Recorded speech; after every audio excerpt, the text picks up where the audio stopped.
Welcome to this week's episode, and we will be talking 360 camera. Now then, before I leap into how you actually do it, let's have a look at a couple of issues I found. First of all is the actual way that it's shot. You think you're getting 4K out of your 360 camera, but that's not the case. If you imagine an oblong shape, and that would be your normal 4K footage, which is fine and dandy for normal cameras, but when you get to 360, if you can imagine you've got a marble or a balloon on your head, your 4K now has to spread an awful lot further, go all the way around, above you, below you, behind you.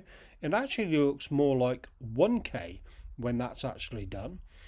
I've actually got a 1080p camera, so I thought I was getting full HD, but I'm actually getting more what looks like standard definition. Now the other issue is the fact that you don't have anything to look at, nothing to look through. So what you have is you have to pair it with probably your phone, and then your phone will be able to show you what's going on. Now it does in terms of photographs, but it doesn't on my camera when it comes to video. Now there's also some considerations. So here are 5 here. And so top of the tree has to be the awnings. I mean, the very nature of 360 is that they will be able to control the camera and look at whatever they want to look at. So as it says, they will be doing the driving. Now also what I found is that it's very immersive. So when you're doing a close-up with somebody, you can get to the situation where you're just too close and it feels very uncomfortable. Something else to consider is, as they are in control, the footage is kind of being shot at their eye height, so therefore you got to think about the average height. It's 5'7", you know. One other thing I found is that you don't tend to have to do really long videos anymore. You can do short ones and give instructions saying if you care to pause now, have a look to your left, have a look to your right, or whatever. So you could do short videos and give instructions instead. And the last one on this list, I mean, don't try to bother doing anything handheld unless you can afford some of these expensive 360 cameras with in-body stabilization. And also bear in mind that a tripod needs to be quite thin. If you use a big fat thick one, you'll be able to see it. And there's even more considerations to think about as well. Please don't shoot in the rain. The lenses on these 360 cameras are fish-eyed, so they stick out. So anything like rain getting on the lens is going to cause you a problem. You've got to think about lighting. How are you going to light it all? Which you do anyway for normal cameras, but you've got to think about that more so in the way of 360s because you don't want to see them. What about sound? I mean, my camera doesn't have any external sound. It's just the built-in mic, which is, it's okay in some of the cases, but it's another consideration whether you're going to be using voiceover or whether you're going to be using a boom mic. Something you're going to have to think about.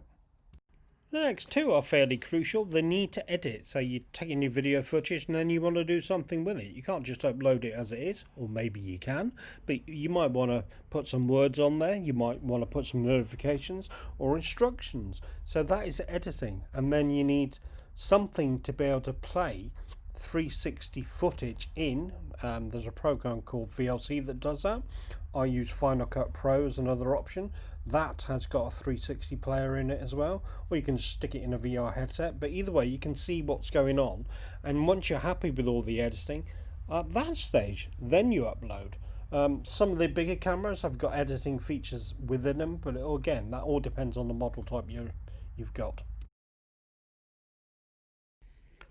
Okay, so the first thing I'll do on my camera is turn it on, and what I also will do is turn on the Wi-Fi with it. So this thing creates its own Wi-Fi network, because what I will be doing is connecting my phone to it. Now, with regard to the phone, you don't actually have to. I can actually shoot on the camera itself, both in video format and also camera format. You can see here that it's set to camera mode, and if I just spin it on the side there, you can see that there's a little toggle switch at the bottom where I will then turn it to video mode. and again I'll set it off taking the footage, and you can see the little red light let me know it's doing it, and away we go.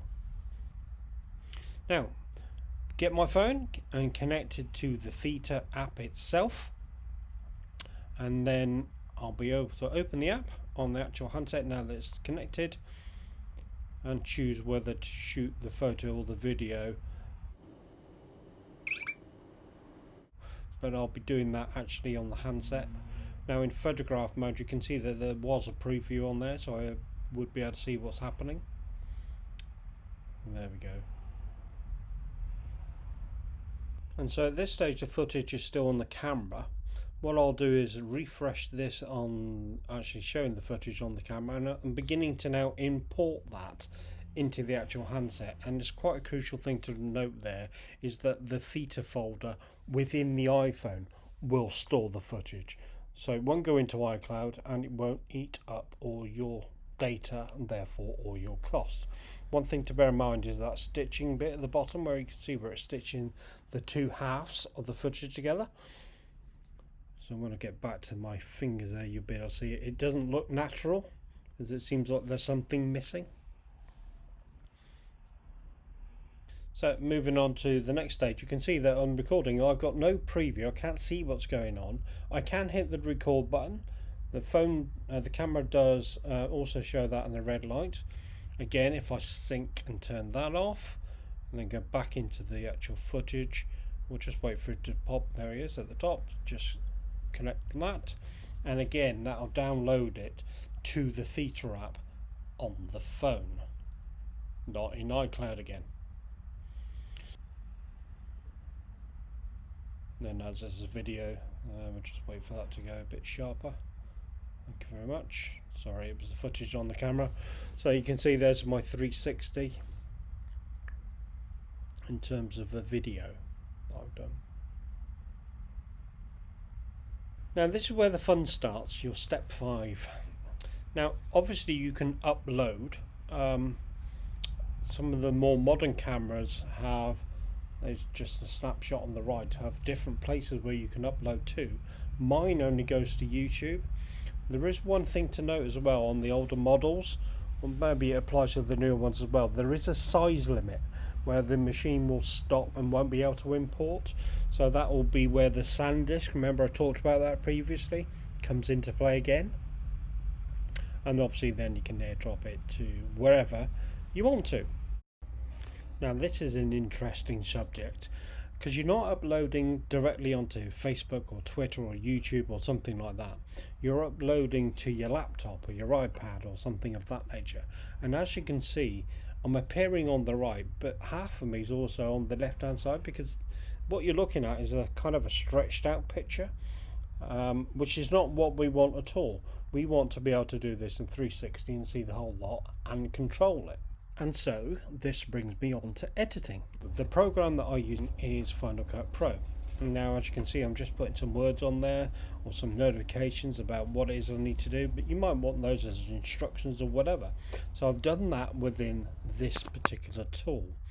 Now what's handy also about Final Cut Pro is it is also a player. So as you can see here, that I can see that the footage has been done. I've edited away, I've done that lot.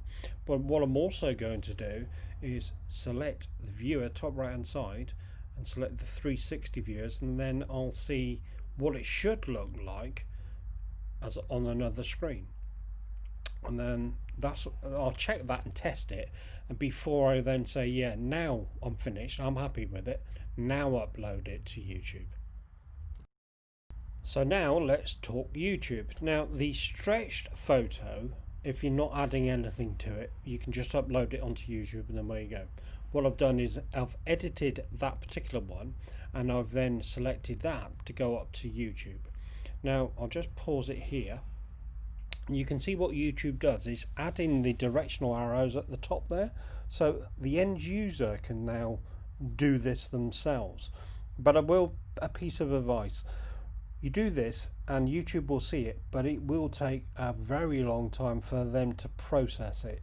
It will actually be uploaded as normal, but the processing takes at least 2 or 3 hours, So I left this overnight actually. This is a very short video, as in it's only 15 seconds long, but you can imagine a longer one, the processing time available to do that. But anyway, it's done, it's uploaded, and it's ready for the end users to use. Maybe I'll be putting some instructions on it, who knows. That's it for this one. Thank you very much for watching. Please give us a thumbs up, and also please subscribe. I'm trying to get to 200 subscribers, and if you like, hit the bell and you'll get notified every time I make an upload.